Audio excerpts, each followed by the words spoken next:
You only had to hear 3 notes. You knew it was her. You know, it's a great thing about a singer, when you can spot them like that.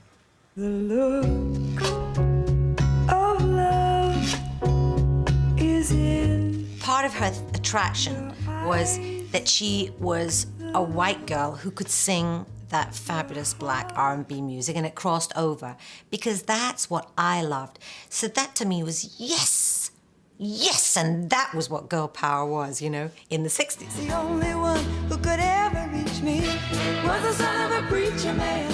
The only... I think Dusty does sum up the kind of fabness of the 60s with her voice and also with the hairdo, the kind of bouffant hairdo. And of course, the trademark eye makeup made her very, very iconic. I think I'm going back to the thing... There was this vulnerability about her voice and I think her personality, which attracted me to her. And I think that's what attracts the public to great singers and personalities from show business, is their vulnerability. You know, they're waiting for them to crack open at any second.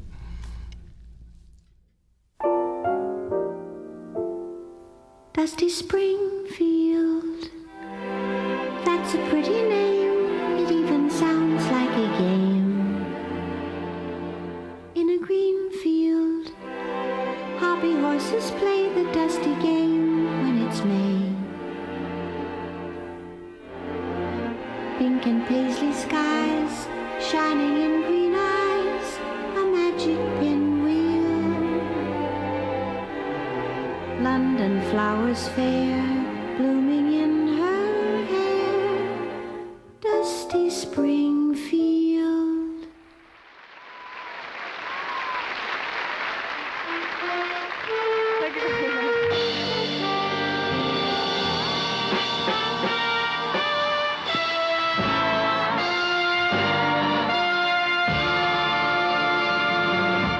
When I said I needed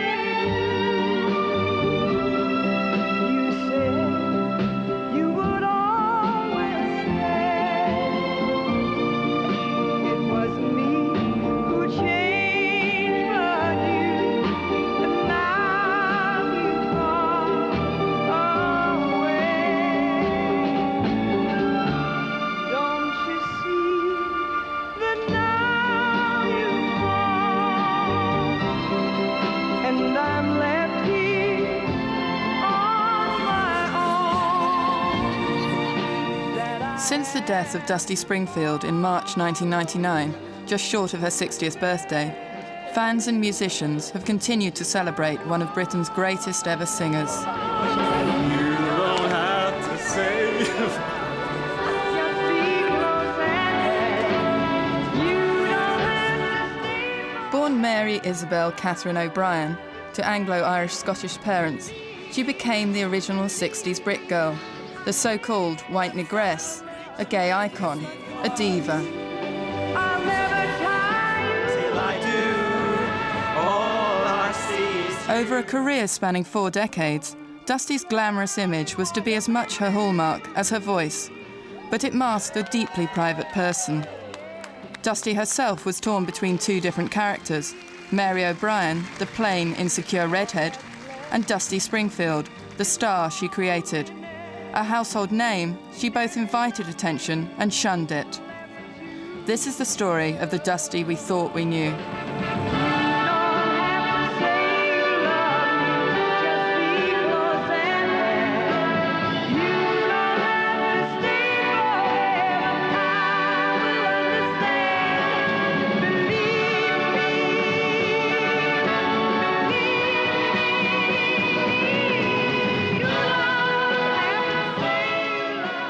I have a theme song. It's "Oh Lord, please don't let me be misunderstood."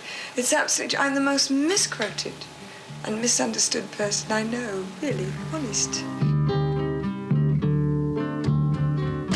Here she comes, here she comes. Dusty hated work of any sort, so she hated singing, she hated performing. Motivation was money. It was a means to an end. It was the only thing she could think of that she could do to make any money, you know, and so she had to sing. See our faces.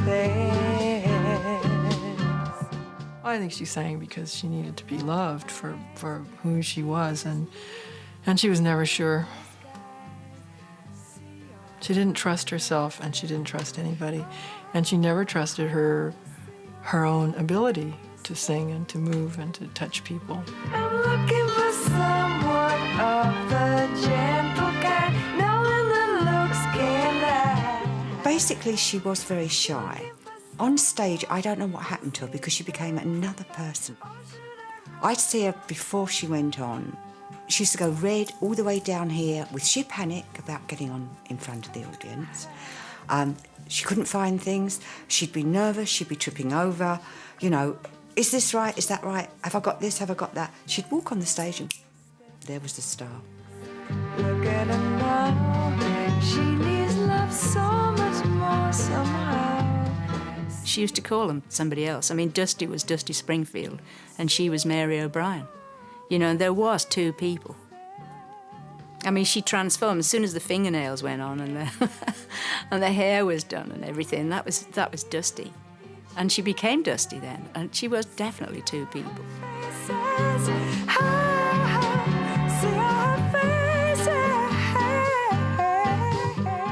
As an 11, 12, 13-year-old, I was pure St. Trinian's, sheer horror. The hockey sticks, the works, round glasses, Panama hat, just a disaster area. And then I guess it was really an overnight thing that I decided I must change. I realized that this person that was looking at me in the mirror was not going to make it. I just decided I wanted to be someone else. So I became someone else. Now I'm trying to find the other one. See how the faces. Together, girls, 1, 2, 3. Keep your mind up. At convent school, Dusty shocked the nuns by declaring she wanted to be a blues singer. After playing the London folk clubs with her brother Tom, the 19-year-old Dusty joined vocal harmony trio, the Lana Sisters.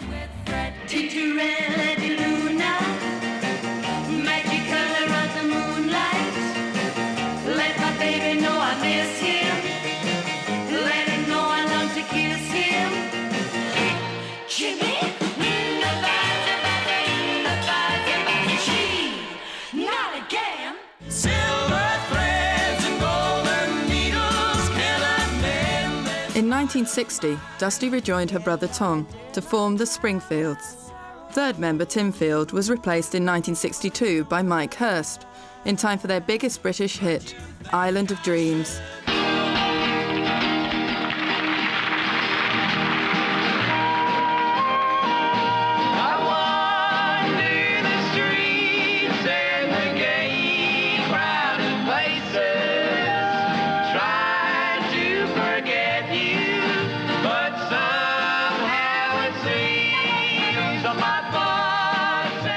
I was aware immediately how great her voice was compared to the other female singers of the day. 1962-63, quality of her voice was unique.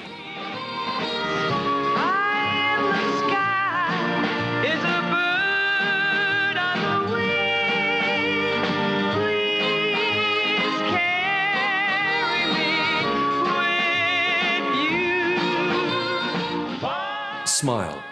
I mean, that was the whole thing. I mean, Tom used to say all the time, just smile. And he hated it anyway, but he had this sort of fixed smile on his face, and it never left his face, it never changed.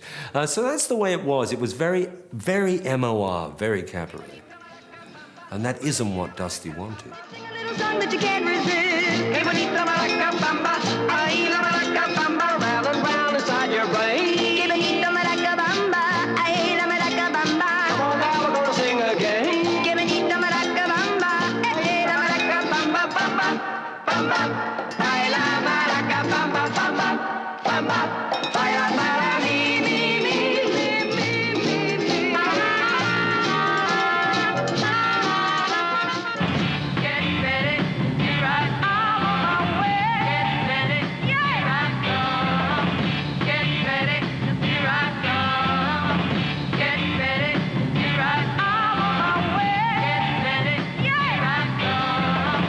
Get ready, here I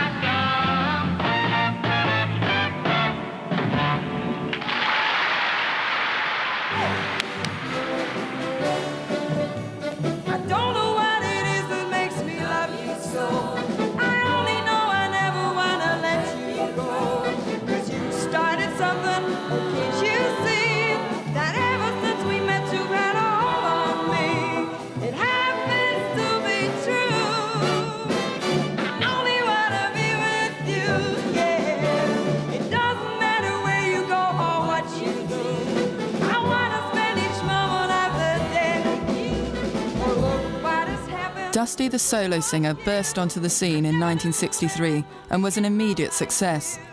But her rise to stardom was not without its difficulties.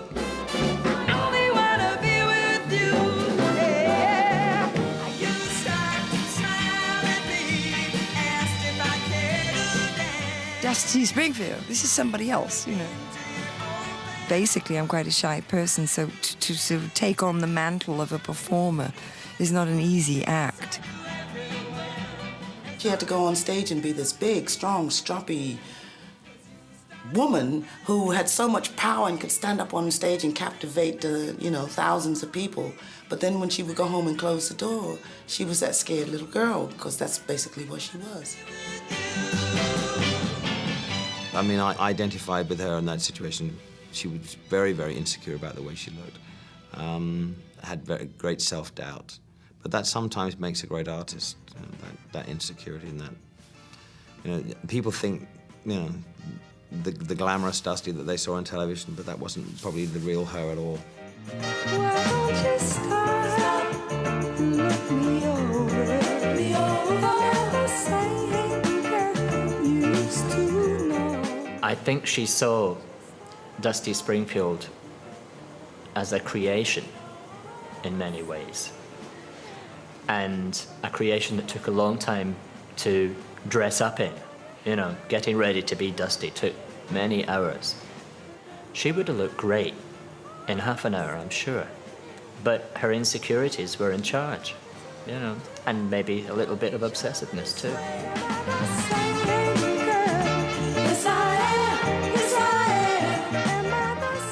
She really went through it to be beautiful, because she was small. She was only, 5'3", so to have to wear high heels, but not too high, because she didn't want to look stupid walking around in really spiky heels. And this hair piled up, and people said, does she ever take the makeup off? She would keep, to my knowledge, she would keep the black on, like every night she would, of course, she would blot it and then keep it on, and she could hide behind that. I find it an effort to keep up appearances, because it takes so long. I'd rather be asleep. I'm really very hard to describe oneself anyway, because you don't see. I'm very short-sighted, as I said before. I'm constantly peering in mirrors, and people say, my God, isn't she conceited? And I'm actually not seeing anything. I mean, I can look in a mirror from here and I can't see, see how much eye black I've got, and I can't see that. I just know I've got a lot of eye black, and I can't see the ends of my fingers from there. She couldn't see people until they were really close up to her, which she used to say was an advantage, because she was so insecure of having to deal with people. And one of my favorite, her expressions, never let yourself be too get-at-able. And she said, being in my position, being so short-sighted, it means that people really have to come close to me in order for me to recognize who they are. So if they're over there, I don't have to even worry about speaking to them, because I can't see them. She literally, her and Sandy Shaw were the two blindest pop singers of the 60s. Sandy Shaw was known for being barefoot. She should have been known for being partially blind as well, because she was so short-sighted, and so was Dusty. Poor thing. But she did use the makeup as a bit of a mask. I mean, everything was all part of a mask.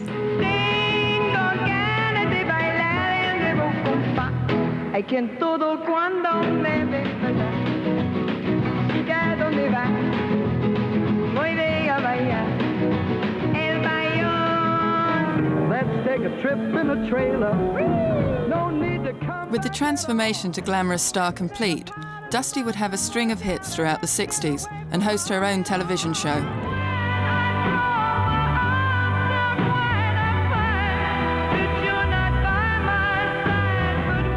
She seemed to be able to sing anything whilst remaining distinctively Dusty.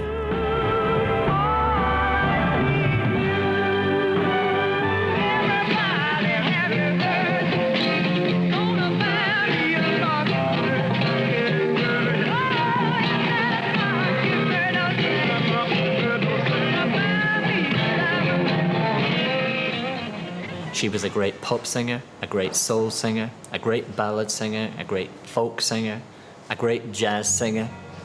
She was so good at so many different things. I trusted what she sang. didn't make any difference if once in a while the note was a little sharp or a little bit flat. They were jewels.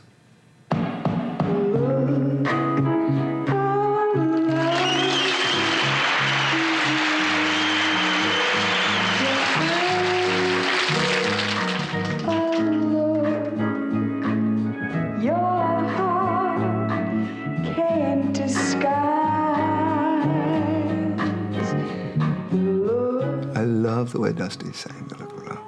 It just was smoky. It was sexy. It was restrained. It was held in check, but underneath it was smoldering. You know, it was just on fire.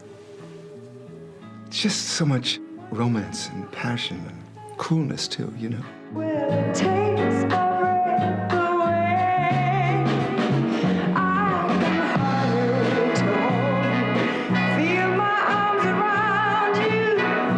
How long I have waited just to love you. Now that I have found you, don't ever go.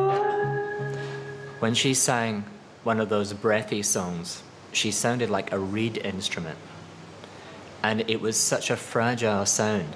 But then she was capable of taking off and soaring above a great R&B song and being so powerful, you almost wouldn't believe it was the same woman singing.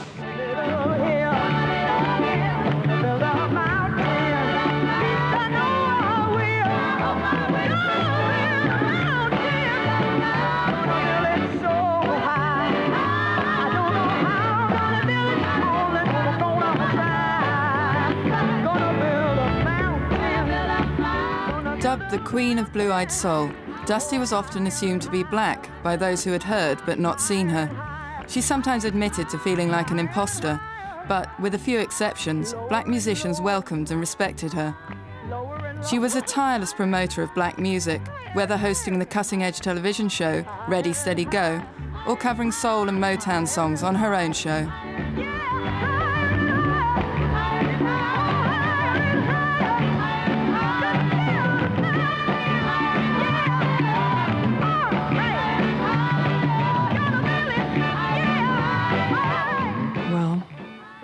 I think she was, if you scraped off the Irish Mary Isabel Catherine Bernadette O'Brien, she was black underneath. And that's what you found out. Get ready, 'cause here I come. Wanna play hide and seek with love? Let me remind you, it's alright.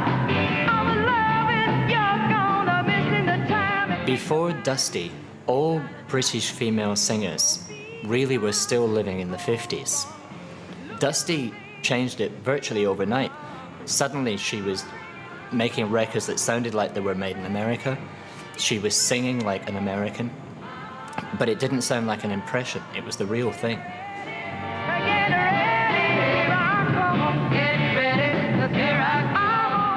Britain suddenly had a soul singer. People tend to forget that when you say soul singer, you don't mean that the person is black, you just mean that the person sings from there. That's what a soul singer is, you know, so soul singers don't really have a color. Everybody knows that Dusty was mesmerized by black singers, that she just loved the Martha Reeves and the Aretha Franklins and the Dionne Warwicks, and there is a tremendously soulful, spiritual feeling, even though she wasn't raised in a Baptist church shaking a tambourine.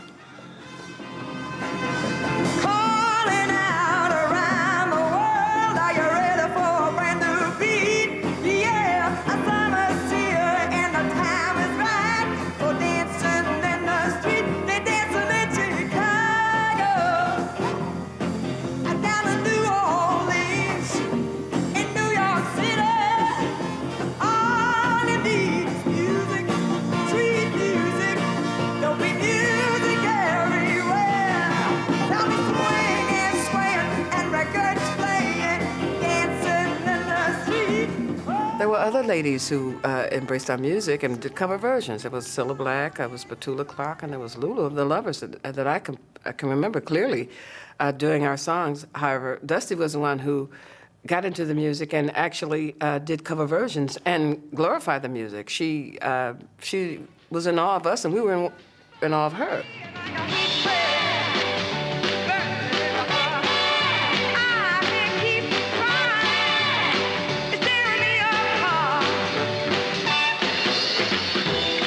I come from a white-bread English family who were brought up on sort of Gilbert and Sullivan and South Pacific, and I'd never heard a black singer, I mean, truly in my life. And so Dusty was suddenly playing me these incredible black soul records, and I just went balmy, loved them. And over the course of Ready Steady, I had the opportunity, obviously, to book who I wanted, so I would book Otis Redding, Ike and Tina Turner, James Brown, and the Motown. We would play their records, and none of them had been to England, and they put together a Motown review. And so we did a special, and Dusty hosted it. Wishing and hoping and thinking and praying. She welcomed Smokey, and I think the Supremes weren't even heard of at that particular time. The Temptations with My Girl, oh, they were the stars of the show, if you ask me. Stevie Wonder did Fingertips, and we presented a very good show. The thrill of it all was singing the duet with Dusty. Wishing and hoping, and I think our voices blended so well. That was really a thrill. We were friends since then.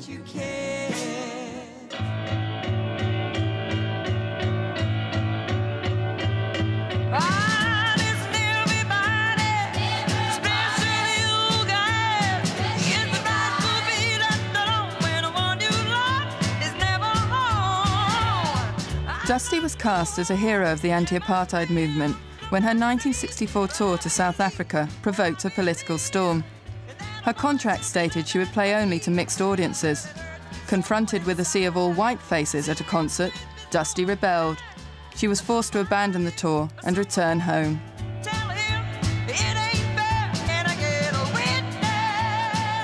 Why did you have this special anti-apartheid clause written into your contract? Do you feel strongly politically about this? No, I don't know the first thing about politics. All I know is that I think that there shouldn't be anybody, if they want to buy a ticket, should be allowed to do so. And this was the agreement I went under. And sorry. Why was your contract different to previous ones? It was much stronger. Well, I think that I may be wrong about this, but I think that in the case of most British artists who've been there before, they have played maybe 1 or 2 segregated concerts. And I didn't particularly want to do that. Can I get a witness? I want a witness. Witness, witness. Witness, witness. Everybody knows, especially you boys, that I love. Dusty was not to become known for her politics, but the South African incident underlined her emerging reputation as a hellraiser. Her hot temper and goonish sense of humour meant that trouble followed her around. Dusty's outsider status was fueled by rumours about her sexuality, which were countered with carefully managed publicity that presented her both as straight and forever on the verge of romance.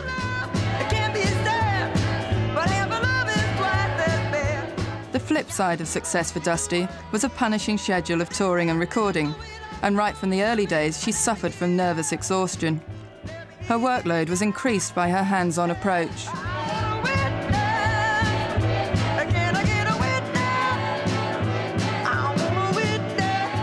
I would see Dusty actually, take charge. And I think people were not always happy about the fact that she was adamant about what she wanted and what she, I've kind of got a bit more like that now, But I admired that in her, and I loved that. I thought it as feisty, and it's not awkward at all.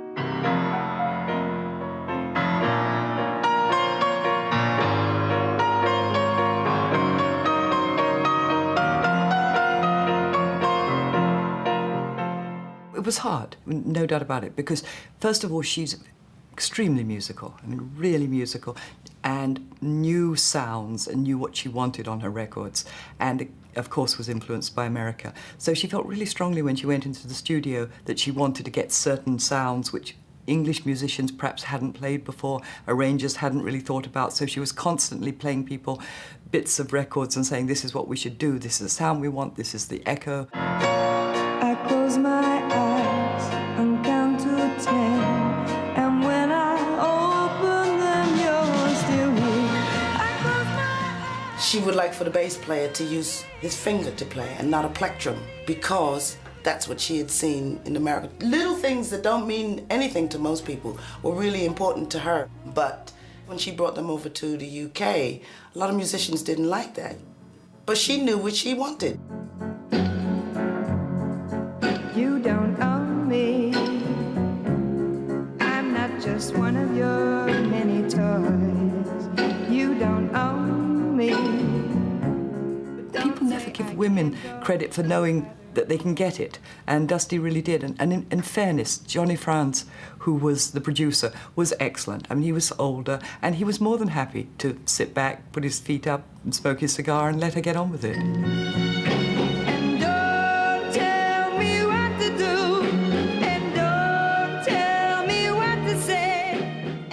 Everyone in Phillips, when you think about it, in the early 60s and mid-60s, it was very male-dominated. So for this so-called star to come along, female, telling us what to do, wasn't really accepted. But that's why she got the reputation, and she always used to say, when a man stands his ground, they go, yeah, he stood his ground. But when a woman stands her ground, she's a bitch.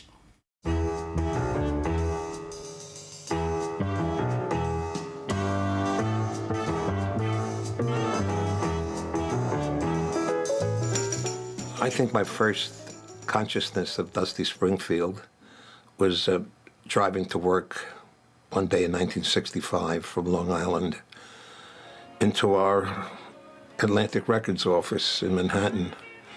And I had the radio on, of course. And here comes this beautiful voice. And I hadn't heard it before. And it was mesmerizing. If I remember, the song I heard on the radio that day was Some of You Loving. Her voice really struck me, and I knew that this was somebody very special. I know a man likes to feel that he's been around before he decides to settle down. I've no doubt someday you're gonna feel that way too. But baby, just remember, until you do, gotta give me some of your loving. You gotta give me some of your loving. Now I'm not a greedy girl. I don't need the world. Give me some of your loving. Oh, you got. Attracted by Jerry Wexler's work with artists like Ray Charles and Aretha Franklin, Dusty teamed up with the legendary producer to make her next album, the classic Dusty in Memphis. But it was to be a rocky road.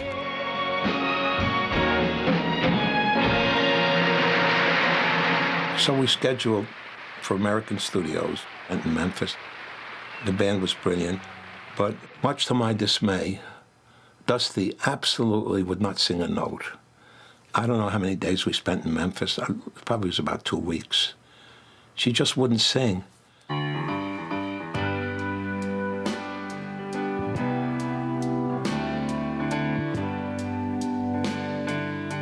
Jerry's gone in print as saying, I'm the most insecure singer he's ever come across, and at that time he was quite right.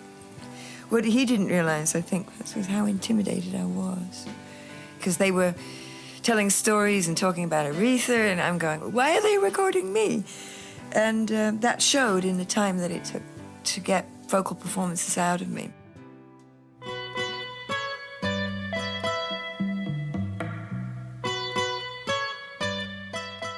We ended up in New York in a hired studio on 57th Street.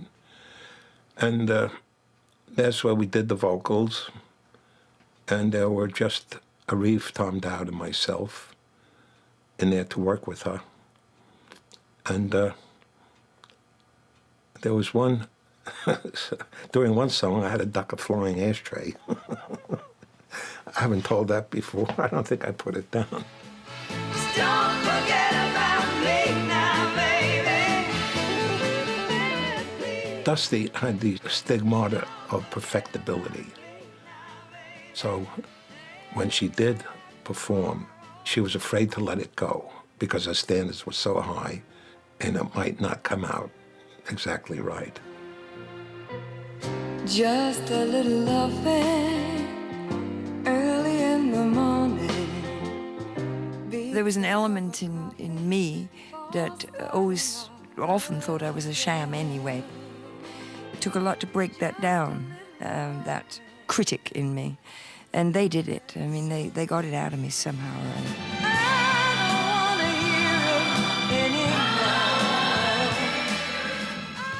She contravened all the received and perceived notions of how to do a vocal because the band is finished and she has her earphones on. And Dusty kept calling for more track, more track. And finally it reached the point I couldn't believe it. She's doing a vocal and she said, give me more track, I can still hear myself. Well, imagine, she wanted so much track that she couldn't hear the vocal that she was projecting at the time. I can't imagine how she did it, how she stayed in tune, stayed in time, and also sang with Dusty Springfield's personality and created these marvelous vocals. Billy Ray was a preacher's son, and when his daddy would visit, he'd come along. When they gathered around and started talking, Dusty and Billy would take me walking. Out through the backyard we go walking. Then he look into my eyes. Lord knows to my surprise, the only one who could ever reach me was the son of a preacher man. The only one who could ever teach me was the son of a preacher man. Yes, he was. He was. Oh, yes, he was. If you left it to her, I don't think half her material would have been released. She was always striving to be better and saying, oh, I'd like to have sung that like Aretha sung it, you know. Her own stuff was never good enough. She always came away going, could have done that better. You've been crying, your face is a mess. Come in, baby, you can dry the tears on my dress. She's hurt you again, I can tell. Oh, I know that look so well. Don't be shy. In 1970, Dusty gave an interview to Ray Connolly of the London Evening Standard, in which she admitted her bisexuality for the first time. Though many have claimed that she was simply a lesbian, Dusty was adamant that she would not be confined by other people's categories.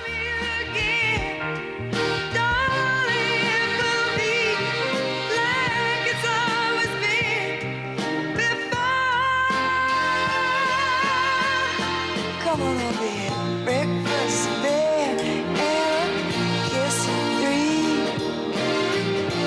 You don't have to say you love me. Breakfast there, love. I always felt that the whole gay scene was very open. I mean, there was never any problem with it.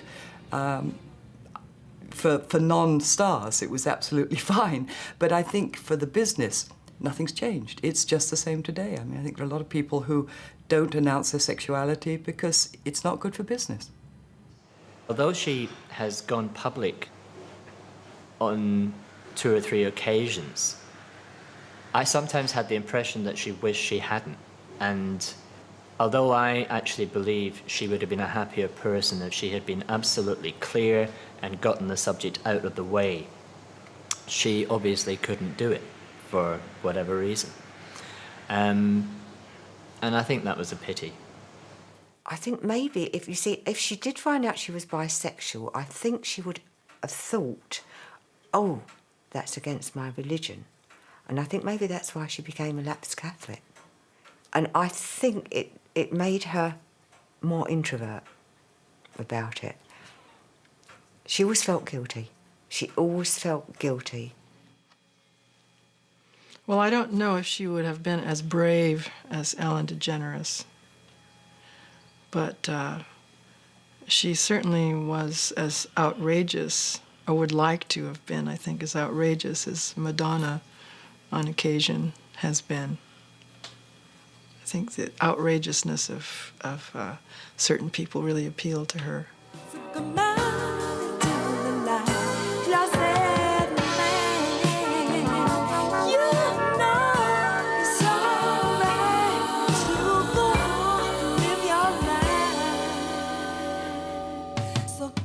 Dusty's love of the outrageous and a public persona that at once suggested and hid her own sexuality ensured her status as a gay icon. Her camp wit was to land her in trouble when she gave a concert in front of Princess Margaret at the Royal Albert Hall in 1979. By then, Simon Bell had become her backing singer. Dusty noticed that the audience really was largely gay, certainly the people at the front.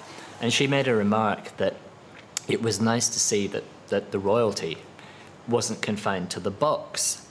And apparently Princess Margaret didn't like that. I find it very hard to believe that Princess Margaret hasn't had a sense of humour. But apparently she was not amused. A letter came from St. James's Palace instructing Dusty that she had to sign an apology for having insulted the Crown. Dusty signed it. I was very surprised. That proves that she's not quite the hellraiser that maybe we would all think. This is really for all the people who have been legends in their time, I'm sure you know.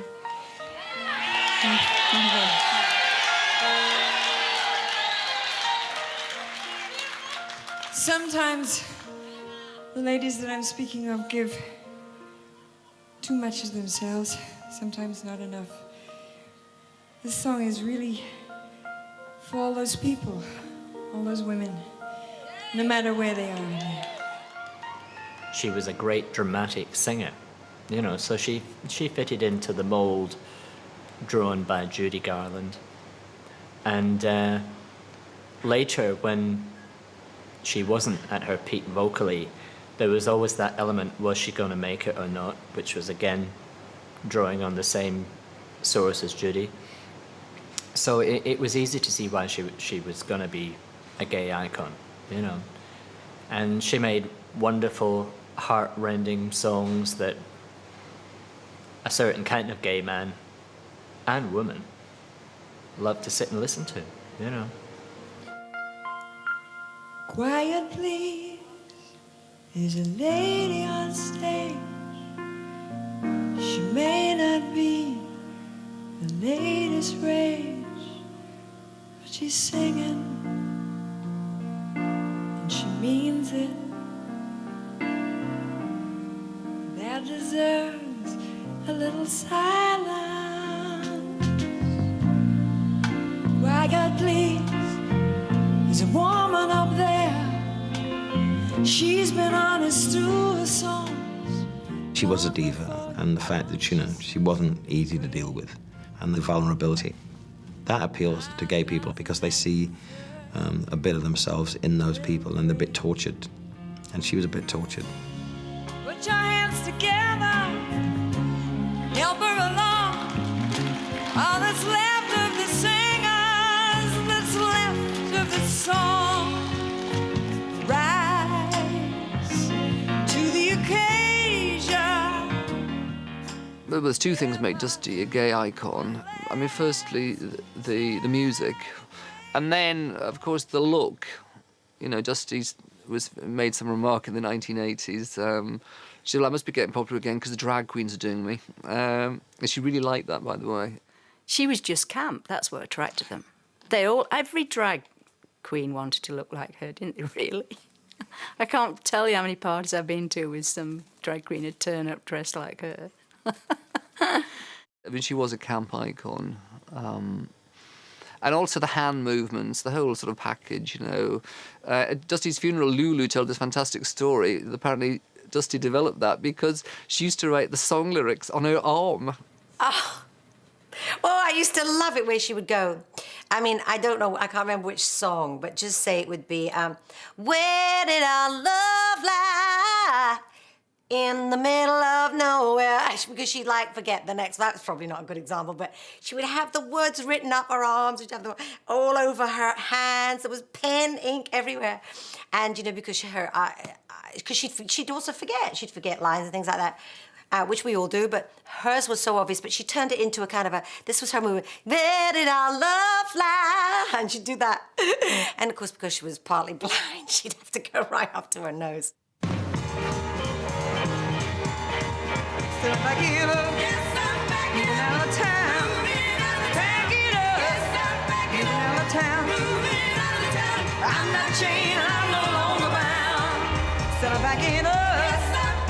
Dusty had left England at the start of the 70s.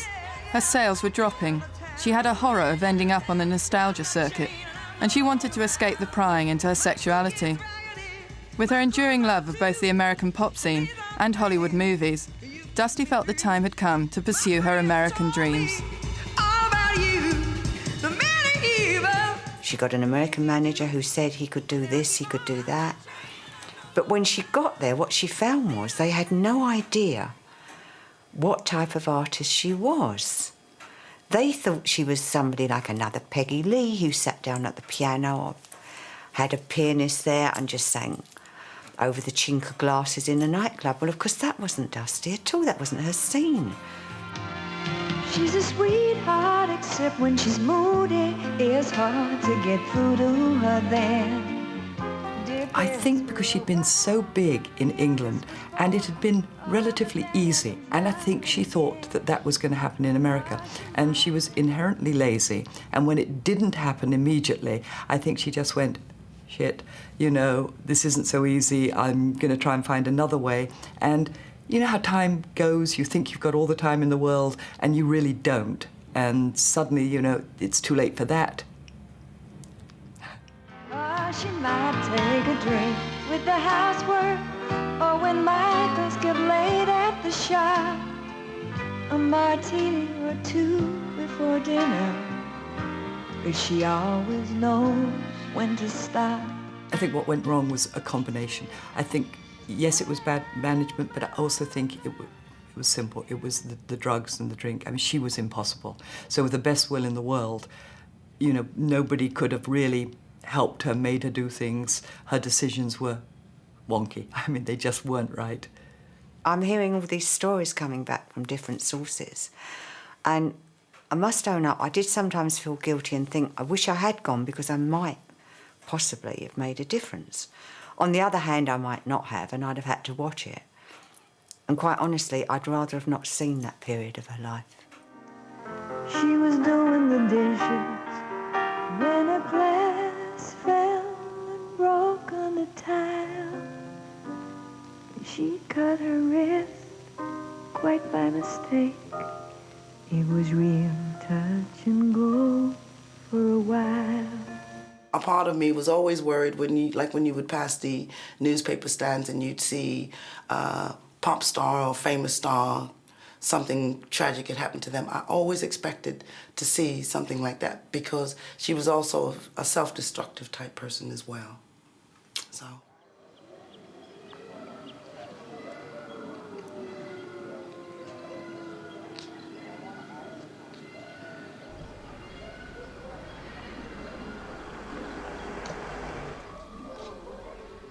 In the hills above Los Angeles, the Wildlife Way Station takes in abused and neglected animals.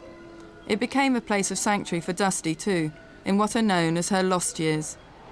After her albums of the early 70s met with indifference, she mostly dropped out of the music scene for several years and turned her attention to the women's tennis circuit and the Beverly Hills party circuit. Increasingly depressed, she attempted to replace the highs of stardom with alcohol, mandrax, and cocaine. Eventually, she attempted suicide several times.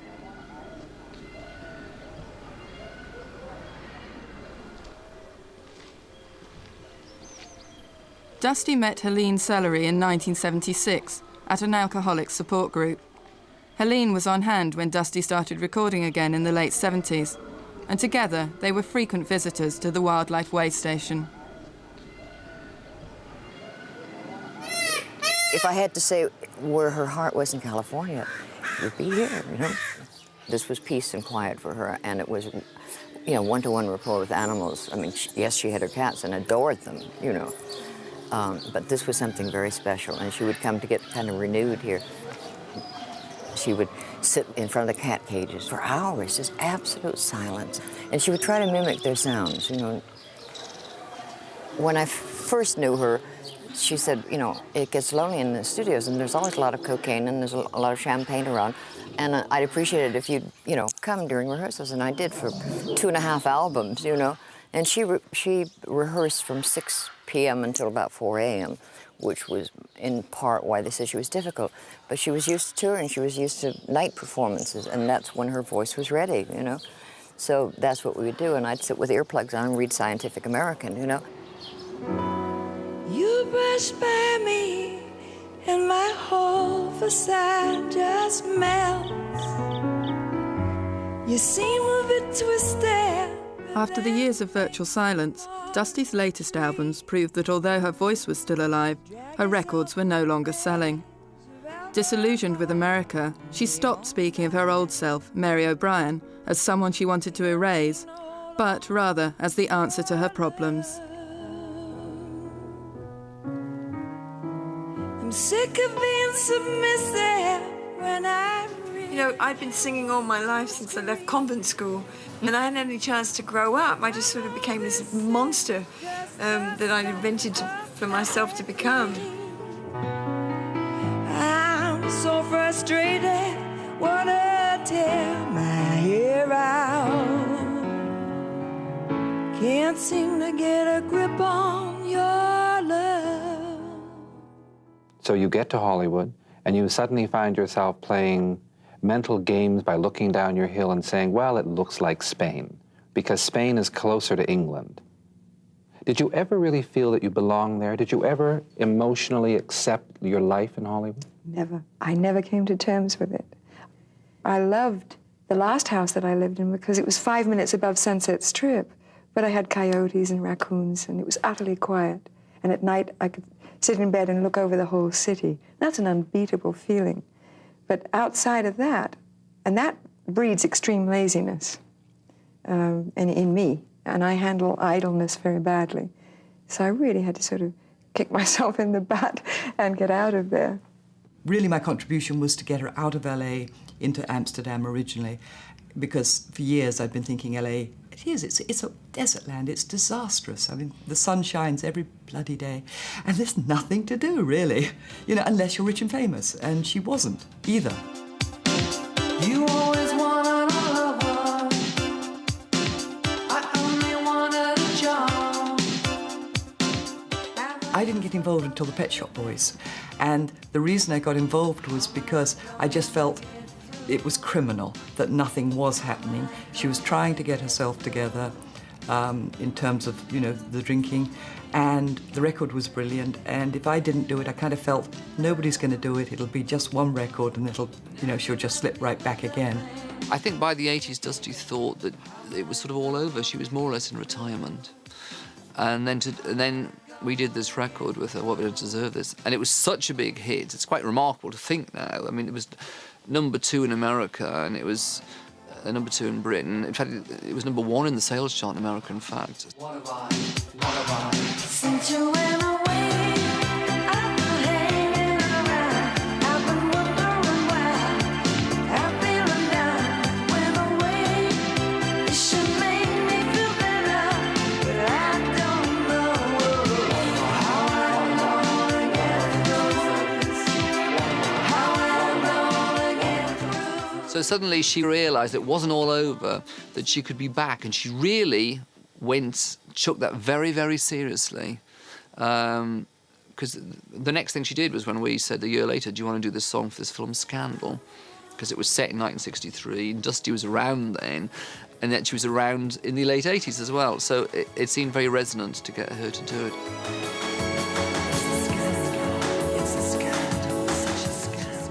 She was very, very creative and a perfectionist.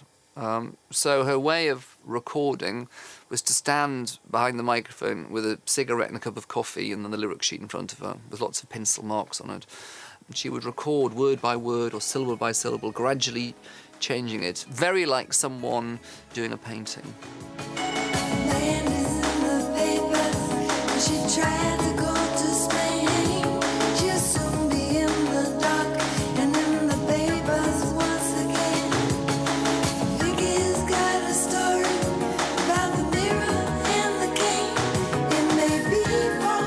So every verse and every chorus, the melody line would be changed slightly.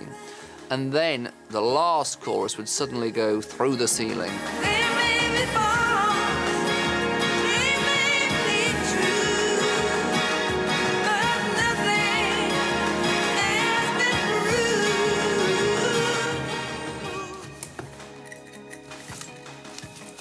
That's one with the Pet Shop Boys, which is quite important because it was them that brought her back.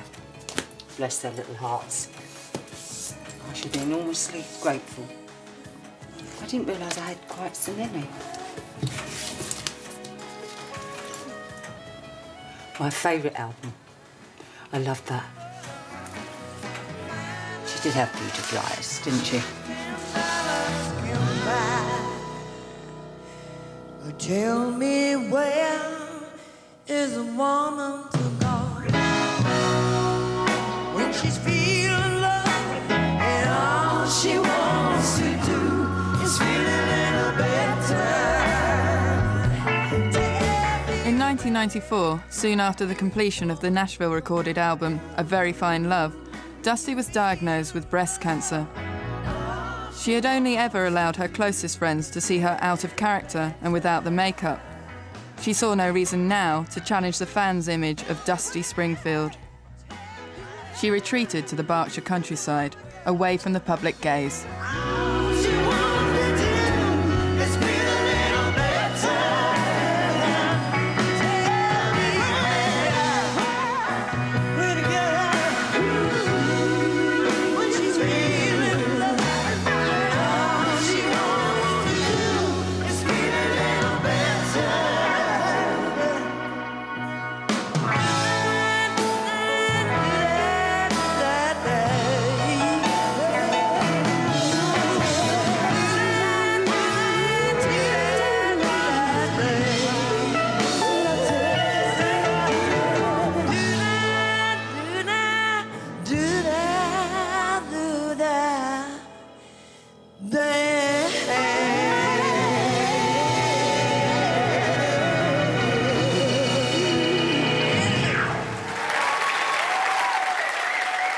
Dusty was a complete survivor. I mean, you know, she lived to be nearly 60, and her life just simply wasn't tragic. And I think when she died, she was on an up, really. She'd sort of sorted herself out financially, and she got the OBE from the Queen, and she was living in a beautiful house in Henley, which she got because, you know, she knew she was going to be ill, and she wanted to have lovely views to look out the window and have friends nearby and have her cats around. The one thing about the illness she was thrilled with was that it took away ever having to work. I mean, she didn't have to worry, feel guilty about not working, think she should. You know, that was gone then. I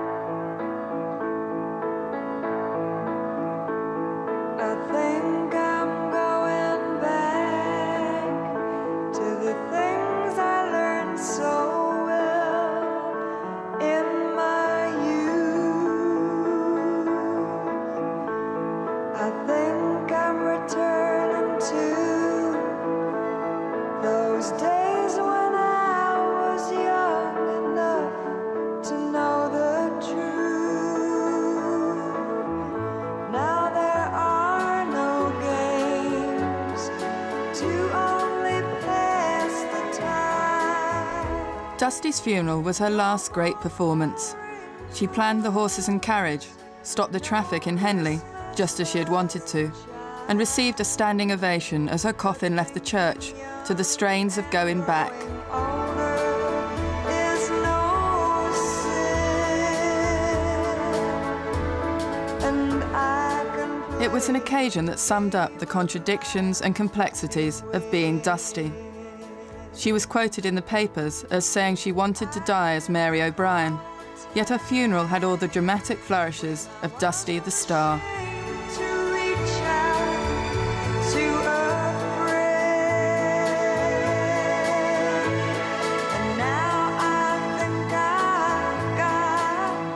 the Dusty I saw was probably different too. She was different with different people. I mean, she would definitely put on a face, she could be charming, and she could be an absolute pain in the ass. Mary was a nice person. Dusty had to be Dusty.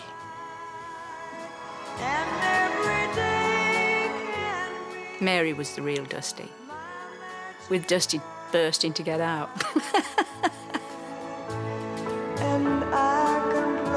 It's very easy to decide there were two people, Mary and Dusty, but they were the one person. Dusty was most definitely Dusty right to the end. I'm going I don't honestly think anybody can truthfully say to you, I know Dusty Springfield, or I know Mary O'Brien. She always kept part of herself back from everybody. And I think that was her security, because she knew she had a bit that didn't belong to anybody else. She always had that little hint of mystery.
See what the world and love have done. See all her faces.